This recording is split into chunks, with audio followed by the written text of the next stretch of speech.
Hey guys, it's me Yongik, and today we'll share with you guys the market weekly updates for August 6 to August 10, 2018. Alright, so without further ado, let's head on to it. So first up, we have the SPX. Well, as mentioned earlier last week, I did mention that we had a breakout above this support line, and we're heading towards this resistance line. True enough, we did rejected the resistance line. So now we see that the market is actually heading lower. I do kind of feel that the market may kind of reverse, is having a small little correction here, just small little one, maybe probably a rebound back at this line here. So that's it for SPX. Generally nothing too much to worry about, as we are still above this support line, which is a good thing for the market. But do take note of the weekly market news that Donald Trump and the trade war tariffs, etc. This huge drop is probably due to because of the Turkish their stock market actually have a kind of a mini crash, but there's nothing too much to worry about because I'm sure this is just some small little stuff. It's not really a panic sell like you see on February of 2018. So probably it's a time for you to load up on some stocks. If you did load up on some stocks on Friday, it's a good thing. If you didn't, it's okay. You can wait for next week Monday to see. But we do expect a little correction here. You see a rebound here, that means the bull step in, so we do expect a little correction here. And we look at the Dow Jones average. Similarly, we did reject the resistance line here, but we have a very strong support line, and then it was actually support on that day itself. The bull step in and support on that day itself, so it did not go lower than this expected support line, which is a good thing of the market. If you compare with SPX, it also did went down. That's why I say it's around this mark whereby the market will potentially reverse back up. Alright, so next we have the QQQs. So the triple Qs is the Nasdaq, mirroring Nasdaq. So we can see that it actually passed its support line going up. This small correction, this small little drop here is mainly due to the momentum of the Dow Jones and SPX dropping on Friday itself. But nothing too much to worry about because we actually went up higher than it was when we first opened on 6th of August.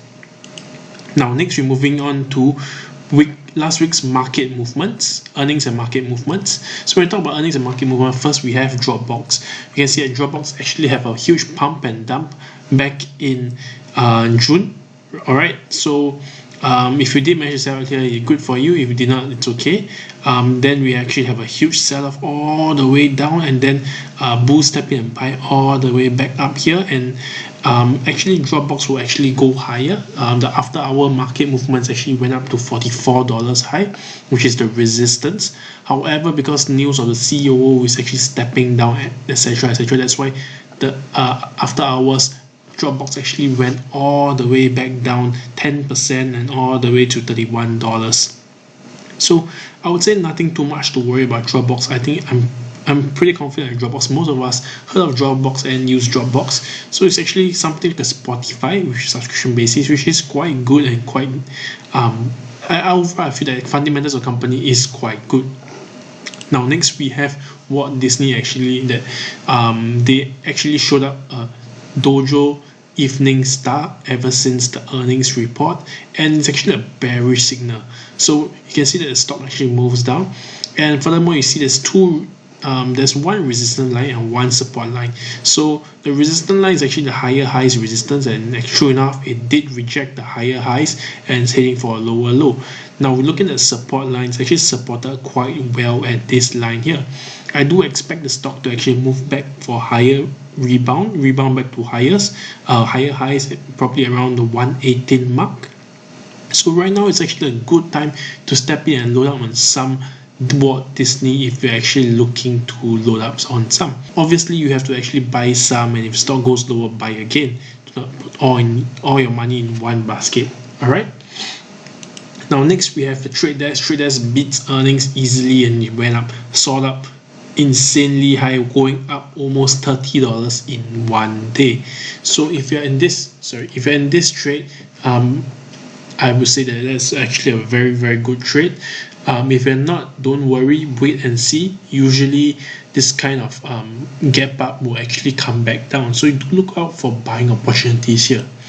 Now next, looking at Viacom. Viacom is actually a entertainment company whereby they actually own Paramount, own Nickelodeon, own a lot of brands that we actually watch on TV itself, as well as competitors of Comcast, Disney, Netflix, etc., etc.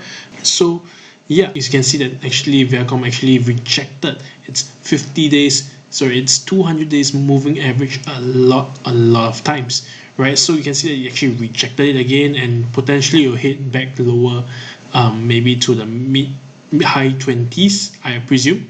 Alright, so next we have Roku. Roku actually beats earnings easily and is sort of higher.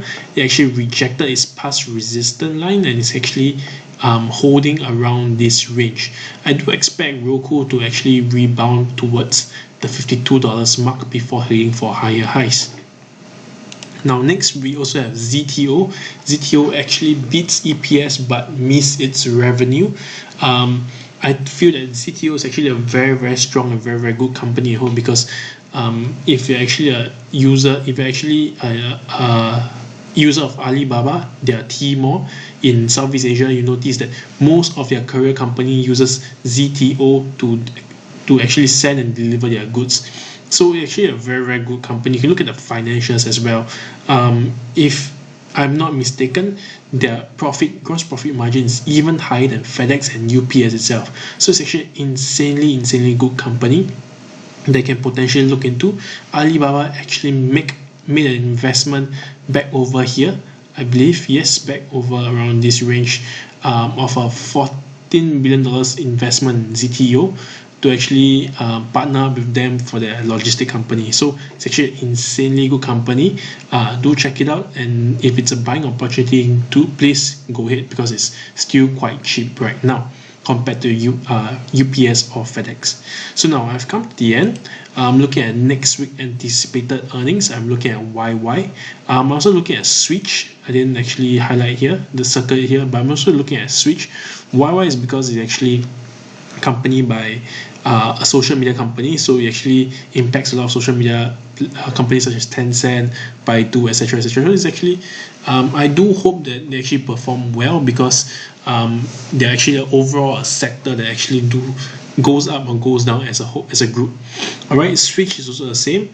I'm looking at Home Depot, Baozun, Kronos, and Canopy Growth. These two are actually marijuana industry, so I'm actually looking to actually hold a position in it, speculative position in it. If they actually perform well, I might take a position there. If they do not perform well, that's even better. The more I'll take a position, because it will actually allow me to buy at a cheaper price. Alright, so now Macy's are actually also a very good stock with high dividends. Same goes to Cisco.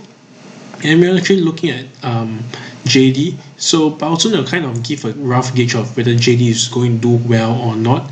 Walmart, JCPenney, Nvidia, and Applied Material. As for Applied Material, I noticed that they have always been beating earnings, but after the earnings, the stock will just crumble down. So you may look for a buying opportunity over there.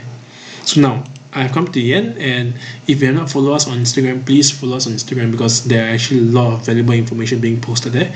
If you're actually not part of this course yet, most of you guys should be part of it, but if you're not part of it, please head on to here and actually sign up for a course. If you're actually our members already, just send me an email and I'll add you right into this course where you get to access all of this, because you actually have paid for it already. So now I've come to the end. I'll see you next week.